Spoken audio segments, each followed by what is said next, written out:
Lakshmi Reddy, born on July 30, 1886 in Tamil Nadu, was a pioneering female doctor, social worker and India's first female MLA.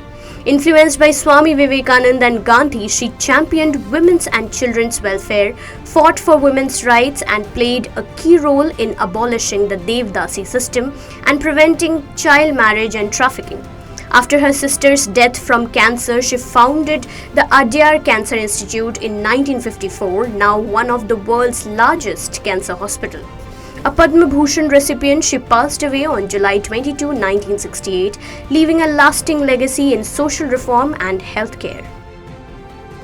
Born on July 30, 1882 in Midnapur, West Bengal, Satyendranath Bose was a fervent freedom fighter influenced by Arvind Ghosh, Jatin Banerjee and Swami Vivekananda. He founded the Chhatra Bhandar organization to promote Swadeshi and recruit young men into revolutionary movement. Inspired by Bal Gangadhar Tilak and Arvind Ghosh, he motivated Khudiram Bose to assassinate British official King's Fort. Arrested for illegal arms possession, Bose was imprisoned in Alipur jail, where he killed a British informer. For this act, he was sentenced to death by the British government on November 21, 1908, cementing his legacy as a radical revolutionary. On July 30, 2019, the Indian Parliament passed the Triple Talaq Bill, which became law upon receiving the President's approval. This law declares the practice of triple talaq, whether oral, written or electronic, as illegal and void. It imposes a penalty of up to 3 years imprisonment and a fine for offenders. The law grants the victim the right to maintenance for herself and her children, as well as guardianship of minor children. Victims or their relatives can report the incident to the police, and the accused can be granted bail by a magistrate only after hearing the victim. Additionally, a settlement can be reached with mutual consent before the magistrate. The bill aims to protect Muslim women's rights and eliminate the abuse associated with triple talaq.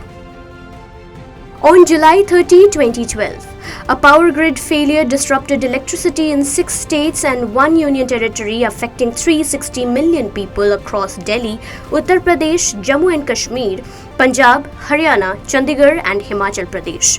Power was restored after 15 hours, but the grid failed again the next day, affecting 22 states and halting many trains.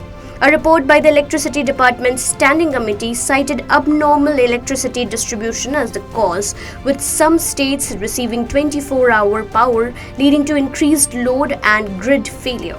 The report highlighted that only 4 substations were operational during the outage, causing overloading and the subsequent grid collapse. शिक्षा देश का गौरव है और RKDF university शिक्षा का उद्यम है। RKDF में सवारे अपना भविष्य। पीएचडी एमफिल करे अपने पसंदीदा विषय में। सर्टिफिकेट डिप्लोमा के 74 कोर्सेज। RKDF university. आरकेडीएफ में सवारे अपना भविष्य। पीएचडी एमफिल करे अपने पसंदीदा विषय में। सर्टिफिकेट डिप्लोमा के 74 कोर्सेज केवल आरकेडीएफ यूनिवर्सिटी में। RKDF university. आरकेडीएफ में सवारे अपना भविष्य। सर्टिफिकेट डिप्लोमा के 74 कोर्सेज केवल आरकेडीएफ यूनिवर्सिटी में। RKDF university. आरकेडीएफ यूनिवर्सिटी में एडमिशंस ओपन। आरकेडीएफ यूनिवर्सिटी भविष्य को लेकर परेशान है?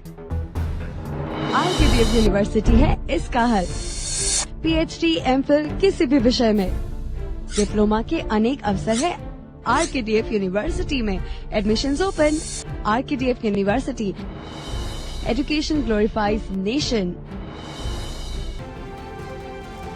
On July 30, 1987, Prime Minister Rajiv Gandhi was attacked by a Sri Lankan Navy soldier, Vijayamuni Vijita Rohana, during the Guard of Honor in Colombo.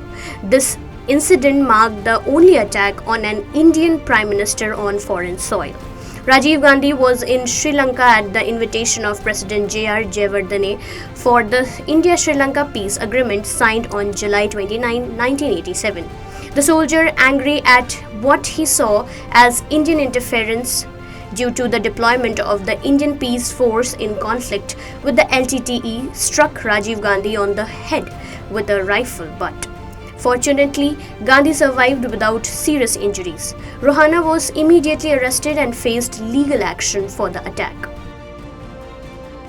The first FIFA World Cup final took place on July 13, 1930 at Centenario Stadium in Montevideo, Uruguay's capital. Organized by FIFA, the tournament featured 13 teams, 7 from South America, 4 from Europe, and 2 from North America.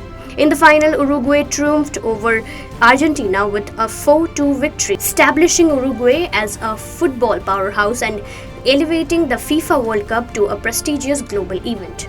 Prior to this, football was primarily featured in the Olympic Games, but demands for a dedicated World Cup grew around 1920. Following football's exclusion from the 1932 Olympics, FIFA announced on May 26, 1928 that the inaugural World Cup would be held in 1930.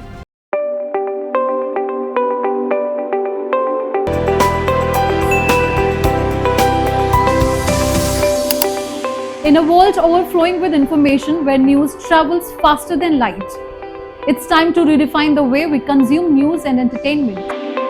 Stay ahead with the latest from around the globe, from the pages of history to the top interviews, blogs to podcasts. Find all exclusive stories in one place, the Rhythm app. Uncover a world of entertainment with exclusive web series, captivating short reels and live moments through trending videos. For the sports enthusiasts and tech savvy, we've got you covered with top reviews from the business. Get ready for the ultimate experience. Download now Rhythm app, where every story matters.